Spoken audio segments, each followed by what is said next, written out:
is good, Ninja? OG over here from Player Essence, and welcome to another conference review. And today, this is probably the hardest conference that I'm going to be grading all like E3, because this conference for Nintendo had so many things that I personally love. Like, my personal favorite franchises of all time were all represented in this Nintendo E3 Direct. Then again, I look at it objectively and I say, okay, I can see why some other people in terms of pacing and in terms of titles necessarily didn't like everything that they saw. So I will talk about some of the smaller stuff first, then kind of get into a little bit of the recap on what I thought was hype, and then finish off with my final grade. And I'm terribly sorry if this video is a bit longer than some of my other conference grades that I've been doing, but there's quite a bit of stuff that I want to talk about. And of course, I'll have more live streams and more videos talking about individual games, because there's just so much stuff to go over, and you guys all know I love me some RPGs, I love me some Smash, and there was a lot of info. So let's just start off with the smaller things to kind of get into the recap and kind of what I liked,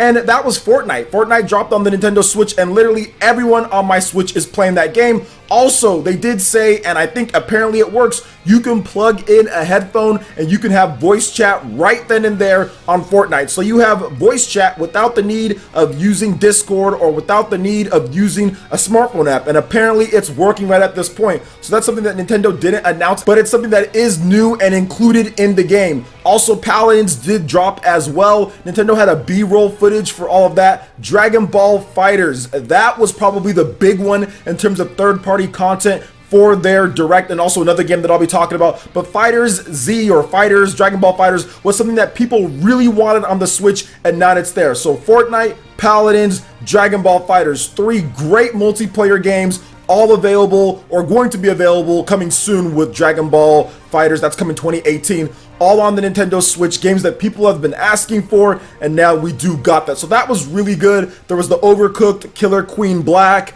There was some great stuff. There was some good stuff in the B-roll footage that they did have there. There was some other games as well. Overall, Nintendo didn't have the plethora of content as Microsoft or Sony or some of the other things with some of the third-party stuff, but there still was some good third-party announcements and good games shown in there. And I like the fact that they just went through them. They didn't have to do a whole segment on Dragon Ball FighterZ. I mean, we know how good that game is. We know it's going to be awesome. There's no need to sit down and talk about it and everything like that, or show some big old long trailer. It's Dragon Ball FighterZ. It's going to be hype. It's on the Nintendo Switch, and you can play it anywhere that you want. To me, that's an A-tier announcement, just in a very small and condensed B-roll footage. So I was very happy about that, and that's a game that I'm going to be playing very seriously in terms of competitive play on the Nintendo Switch. So I'm very happy about that. They also had another game that I want to get into before I get into my main thing here, and then kind of wrap up with the conference review, is that Super Mario Party. Super Mario Party. People were crying and complaining when that whole Mario Party 100 wasn't announced for Switch, and I was like, guys, they're probably making a brand new Mario Party for the Nintendo Switch, and it'll be out this year. You know, when people were talking about that, I think it was last year that 3DS game was out. I was like, guys, just chill. That's a 3DS game. Wait till what they show off on the Nintendo Switch, and that's exactly what we got with Super Mario Party. It's looking very good. I love the graphical style of it. I'm just hoping that there's online play. They've probably already announced that there isn't, but if there is online play, cool. If there isn't, you know, it is what it is. I think I'll be having some more friends over in order to play that at this point, so maybe I can get some enjoyment out of a Mario Party game, because it does look good. The mini games look good, and I'm not a mini game guy, so I'm not like, oh my gosh, Mario Party or Super Mario Party, but I just think aesthetically and the games that they've shown and what they're doing with the HD Rumble and the controller, it just looks cool. And you can even use like 2 switches or something like that. That was really cool as well. So overall, cool with that. Now let's move on to a little bit more of the bigger stuff in the press conference, and I'm going to go in order in terms of my excitement and what I like. So many of you guys know, no order at this point. Smash Brothers, Xenoblade, Fire Emblem, those are my 3 favorite Nintendo franchises of all time, and along with Pokemon. Pokemon is my old favorite Nintendo franchises before I got into Fire Emblem and before Xenoblade dropped and before I got heavily into Super Smash Brothers like I did with Super Smash Brothers on the Wii and also on the Wii U. Before that, I wasn't as much into it, so Pokemon was my old favorite, but now Smash Brothers has overtaken that, and Pokemon has kind of dropped down just because. But now Pokemon is creeping back up there, so they did talk about Pokemon Let's Go Pikachu and Eevee. There is a Smash or Pokeball bundle, not Smash, but Pokeball bundle that's available to pre-order at this point at Best Buy. It's $99. You get the game and you also get the Pokeball, so that's pretty cool. So that's actually $30 for the Pokeball. Oh no, it's $100. So yeah, 60. Yeah, so yeah, whatever. That's about the same price. But if you have Best Buy Gamers Club, you do get it for I think $85, and that's with tax and everything in terms of California. So if you live other places, tax is usually cheaper. So not bad at all. Not bad at all. I will be picking that one up. I like the fact that if you buy the Pokeball Plus, you get a Mew with every single Pokeball Plus. It's a great incentive to buy that Pokeball Plus, which I was going to buy it anyway, but now I even have more incentive to buy it because I've never had a Mew, even though there's been multiple opportunities for me to get a Mew. Heck, I even went to GameStop and like got like a Mew from like a card, and I took too long to redeem it and ended up expiring. The Mew ended up expiring, so Mew has slipped my grasp pretty much for 20 years at this point. I think there's like a Pokemon Rancher game. You could have got it on there. I know my friend had it one time and like he was going to give me one, but then he like moved away or lost the data. I'm not really sure, but either way, Mew will finally be mine in Pokemon Let's Go Pikachu and Eevee. So I'm really excited about that. Like the fact that they showed off more content there. It's looking good. Obviously, there wasn't a ton of new content. They just kind of explained it again, but it was still a good game to make sure that you show. That's coming out this year, this November. So excited about that. Now, moving on to the next thing here, guys, and this is a crazy looking game. This game looks absolutely insane, and this is a hype announcement. They started off the Direct with this, and that was the Marvelous announcing Damon Cross Machina for the Nintendo Switch, and it's a mech action game, and it's due out in 2019. That's the only issue that I have. That's going to be a 2019 game, but at the same time, I mean, there is stuff for 2018. We got like Dragon Ball, we got Fortnite, we got Paladins, we got Octopath. I mean, there's a lot of games. There's Monster Hunter coming out, we got Pokemon, and we got Smash Brothers, so it is what it is there. But this game looks super hype. I love me some Gundam. I love me some Custom Robo. This looks like Custom Robo, Armored Core, Gundam, all of that good stuff. Xenoblade Chronicles X. I thought it was Xenoblade Chronicles X at one point.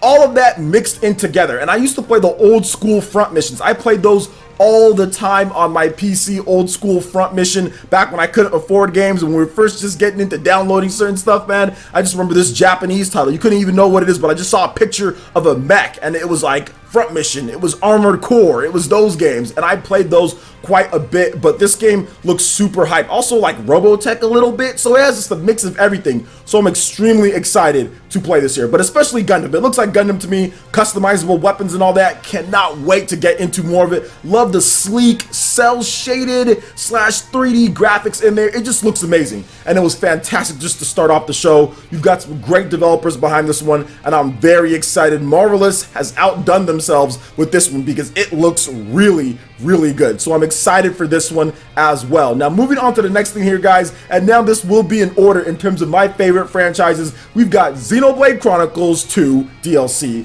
Fire Emblem 3 Houses, just okay, we'll talk about that in just a bit. And then Super Smash Bros. Ultimate, which is the ultimate Smash Bros. Game. And guys, like I said, this is my 3 favorite franchises of all time, which is like I was saying, it's hard to grade this franchise because with these 3 games, this is literally my favorite, the top of the top when it comes to Nintendo. I don't like any other franchises more than these 3 right here. It's just insane. It's just insane that we got all of these like bam, bam, bam. So let's go ahead and talk about this, guys. We have the Xenoblade Chronicles 2 DLC expansion, which literally looks like a full brand new whole game. It looks like a $60 game, which it is going to be coming standalone, guys. You will be able to pick this up standalone, so that's awesome as well. It launches on September 14th, so it's going to be here very soon. We've got this summer, June, July, August, September. It's going to be here. You can literally switch between them. You can fight as drivers, you can fight as blades. There is a huge epic story to it. You can see that there was new combos and there was new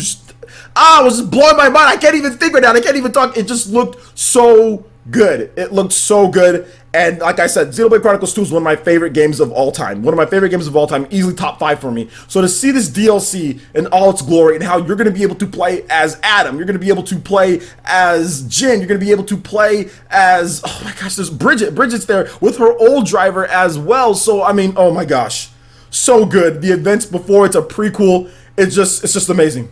It's just amazing. And a standalone version, for those who want a standalone version, oh man, a cartridge? What? Oh gosh, that is just so cool. I don't know why it's cool, but it's so cool. Oh man, I am just blown away with that. So yes, very excited about this Xenoblade Chronicles 2 in terms of what they're doing there and the DLC. So that was super hype. I give that announcement an A. Now moving on to the next thing here, guys, and this is something to where I literally almost like melted. I came down to my seat. It was a big, like huge, like oh my gosh for me.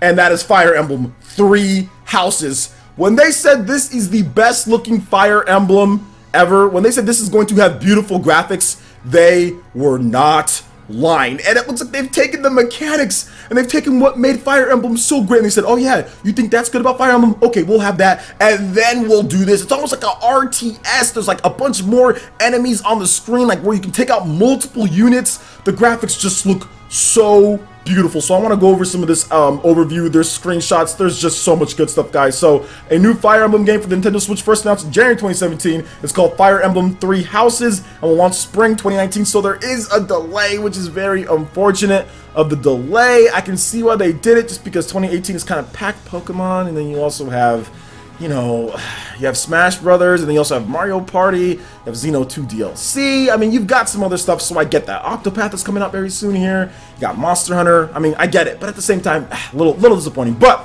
let's get into this overview, guys. So a new episode of the Fire Emblem series comes to Nintendo Switch for the first time in spring 2019. The player can maneuver the main character freely and interact with other characters to build relationships and gather information at various points within the game. This turn-based tactical RPG will put new strategic twists on battling, with formations of troops supporting individual units on the battlefield. Edelgard, Dimitri, and Claude, who play the key roles in the story. So that's the three houses. I'm guessing they're each from 3 different kingdoms or 3 different rules of power or something like that. But either way, very good announcement. Absolutely loving what they're doing with Fire Emblem. Fire Emblem just looks so good. It looks like the true evolution that Fire Emblem fans deserve. It looks like it's going to have all of the elements that make Fire Emblem great.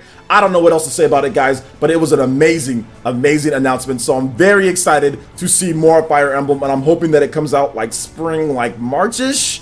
March, April, just usually when they launch Fire Emblem games, which I was said that beforehand. So that's why I thought 2018 they were going to launch it like early 2018, but they didn't. So Fire Emblem usually launches in the springtime. So yeah, delay on that one, but at the same time, still looking really good. Now moving on to the final thing that we're going to talk about here, and why for me this conference was amazing, and that is Super Smash Bros. Ultimate, guys. And no joke, this is the ultimate Super Smash Bros. Game. I am very excited about this. And it is launching this year, December 7th this year for this game, and it adds Ridley.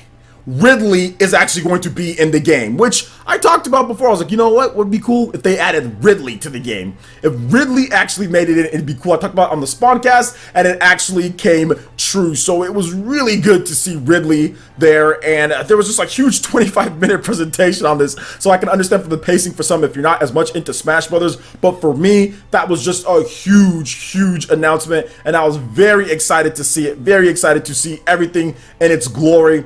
I love the key art for the game. You guys are seeing some of that here, and I do want to talk about this because every single fighter, every single like stage, every single everything is there. Snake, Ices, Pichu, Young Link, Toon Link, Normal Link, Breath of the Wild Link, Snake. Did I say Snake? Inklings, Kirby.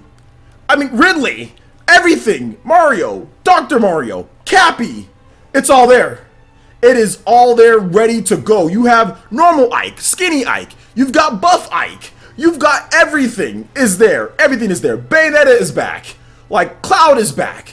Everything looks smoother. Everything looks better. The graphics have been enhanced. You pick the stages there. They've fine-tuned the gameplay for competitive play on one-on-one battles. You do more damage, so battles can move by quicker. And also you have to where you can have aerial maneuvers in terms of air dodges. You can cancel some of the stuff. I think it was with Samus. You have some cancels going on there, so there's probably going to be more advanced mechanics there. Perfect blocking is back, but more finite, so it adds a little bit more layer of skill. I don't know what else to say, guys, but this is amazing. This was amazing. This is the game of show to me, and I'm ridiculously excited for me, guys. I'm not saying that for everyone. I'm not saying that you can't like other things. I'm not trying to say that this game is just better than everybody else's games and you guys shouldn't like anything else, but for me, this was it. This was it. Between Smash Brothers, Xenoblade 2 DLC, and Fire Emblem, those are my 3 favorite Nintendo franchises of all time. And that's why I was hyped about this conference, and that's why I was happy, because they gave me what I wanted. Obviously, we didn't get Bayonetta, we didn't get, what was it, Metroid. We were missing out on some of those. Those will probably be revealed later in Nintendo Direct. I don't bank on everything being at E3, because I know there's going to be more Nintendo Directs later. I thought with my 3 favorite franchises being here, plus that new IP that they showed off, and a new Mario Party, and also Dragon Ball FighterZ, Paladins, Fortnite, all that being dropped, plus the voice chat deal, I think that was enough for me for E3. I almost had a heart attack or fainted after Smash Brothers presentation. It was so good, and there's more new characters to be announced, guys. I can say that. There's definitely going to be more newcomers. They're going to trickle it out, though. I don't think they're going to show everything at E3. They're going to show more throughout the year. Maybe even have another presentation going over some more modes and stuff like that. So I'm excited to see what else Nintendo has, and those 3 announcements did it for me. But the Damon Cross Machina, that game looks hype too. So overall, for my final grade, guys, this is tough. So I'm going to go ahead and give it 2 grades. I'm going to give it 2. Objectively speaking, when it comes to like Microsoft, Sony, and everything, and third-party support, presentation, pacing, everything included, I'm going to go ahead and give Nintendo's conference a B-. I'm going to go ahead and give it a B-. B- for the conference. I thought it was a solid, objectively speaking, B- to C+, somewhere in that range. I'm not exactly 100% sure where I'd put it. C+ to B-, somewhere in that range. In terms of my own personal opinion and what I'm thinking, I'm definitely going to give it an A. I'm going to give it an A because Smash Brothers is everything that I wanted and more. I'm probably going to spend 3,000, 4,000, maybe even 5,000 hours in this game playing competitively. So Smash Brothers was there. Fire Emblem looks better than ever, and Xenoblade 2 DLC is what I'm going to be playing. Those are the games that I'm going to be playing, and also Dragon Ball FighterZ. Dragon Ball FighterZ, probably Fortnite with you guys too. Those are the games that I'm going to be putting a ton of time in, so I'm excited about that, guys. All right, Ninja, that wraps it up for this video here. Go ahead and check out the links in the description below. We got Facebook and Twitter. Go ahead and give us a like and a follow on our social media. Really helps us spread the content of Player Essence across the internet in addition to YouTube. Also, make sure you check out our Patreon, Twitch, and YouTube Live gaming page and consider supporting Player Essence. When you do so, it gets you access to all sorts of cool benefits, perks, rewards, and emotes via YouTube sponsorship. So check out the link in the description below and consider supporting Player Essence right here on YouTube. Hit that like button if you did like this video. Let me know you guys want more content like this going forward in the future. And subscribe to Player Essence for the latest RPG, Japanese, Nintendo gaming news. Thank you so much for watching. I will catch you, Ninja, for the next video. Peace!